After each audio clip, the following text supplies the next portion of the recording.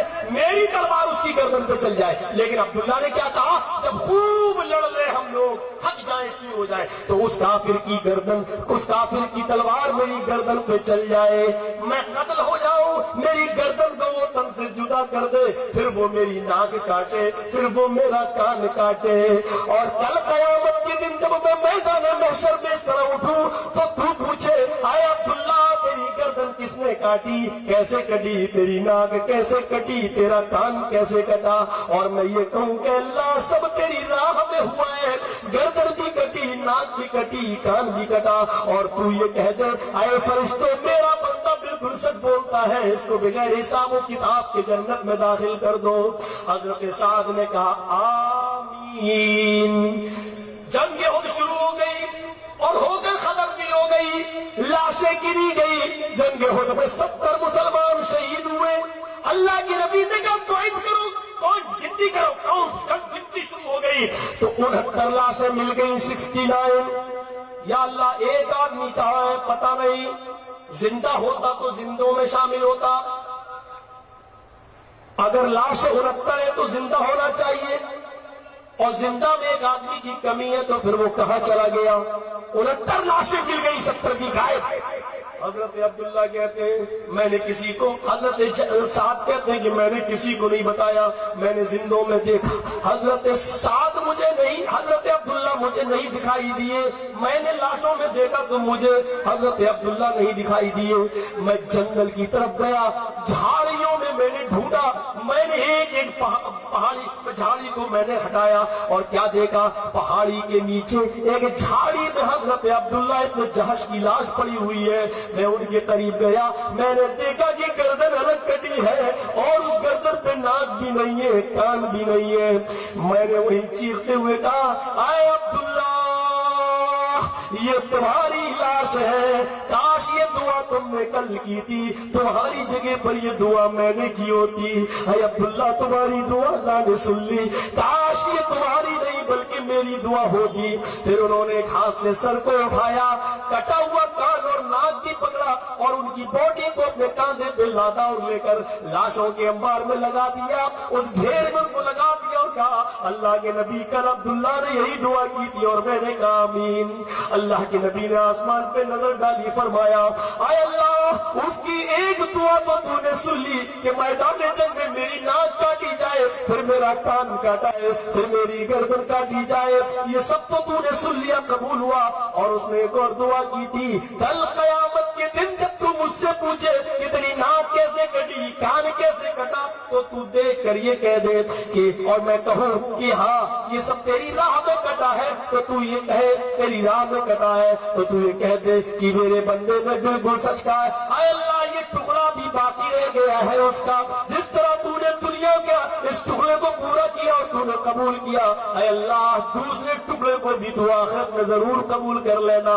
اے اللہ میدان محشر میں وہ بھی حصہ قبول کر لینا. عبداللہ کو بغیر حساب و کتاب کی جنت کے اندر داخل کر دینا. وجہاد فی سبیلہ وَتَتَرَبَّصُوا حَتَّى يَأْتِيَ اللَّهُ بِأَمْرِهِ. یہ ہمارے بھائیوں, تو ہمیں باپ سے زیادہ, اولاد سے زیادہ, بھائیوں سے زیادہ, اور خاندان سے زیادہ, بیویوں سے زیادہ, مال و دولت سے زیادہ, تجارت سے زیادہ, گھر و مکان بیویوں سے زیادہ ہمیں, اور اللہ اور جہاد, ان تمام چیزوں سے زیادہ ہمیں اللہ اور اس کے رسول سے محبت اور جہاد سے محبت ہونی چاہیے. لیکن جہاد اس معنی میں نہیں جس معنی میں آج کا جو لوگ غلط اس کا پرچار کر رہے ہیں, اور اسلامک جو جہاد اس کو غلط طریقے سے اس کی جو ہے ڈکشنری اور لغت بگاڑی جا رہی ہے اور اس کو بدنام کیا جا رہا ہے. میرے بھائیوں 4 بج گئے ہیں, انشاءاللہ میرا موضوع رہے گا, پہلے بتا دوں, اللہ کے نبی کے خصائص, یعنی خصائص رسول اللہ صلی اللہ علیہ وسلم, آپ کی چند خصوصیتیں, اور انشاءاللہ اس میں بھی رونے والے واقعات آپ کے سامنے آئیں گے, اور نبی اکرم کی زندگی کا وہ پہلو آپ کے سامنے آئے گا جو صرف آنسوؤں سے لبریز ہے. تو میرے بھائیوں کل انشاءاللہ میں سیرت طیبہ کا ایک انوکھا باب آپ کے سامنے رکھوں گا. اللہ سے دعا ہے کہ ہمارے اللہ ہمیں رسول اللہ سے سچی محبت ہمارے دلوں میں پیدا فرما دے, اور اے اللہ ہمیں دعویٰ والی محبت اور ڈرامائی محبت سے ہمیں نجات عطا فرما, اور حقیقی محبت کرنے کی ہمیں توفیق عطا فرما. وما علینا الا البلاغ المبین, وآخر دعوانا ان الحمد للہ رب العالمین. السلام علیکم ورحمۃ اللہ.